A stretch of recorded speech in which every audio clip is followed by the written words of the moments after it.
ఎవరు ఎవరికి తోడవుతారో, ఎప్పుడెందుకు విడిపోతారో,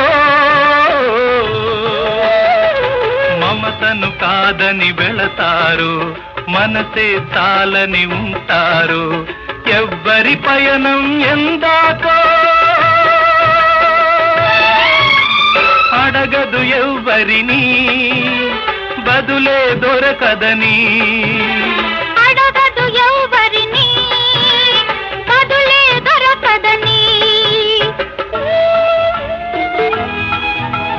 కడుపు తీపికి రుజువేముంది, అంతకు మించిన నిజమేముంది.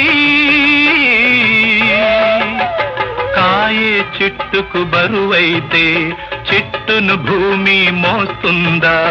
ఇప్పుడు తప్పును తెలుసుకొని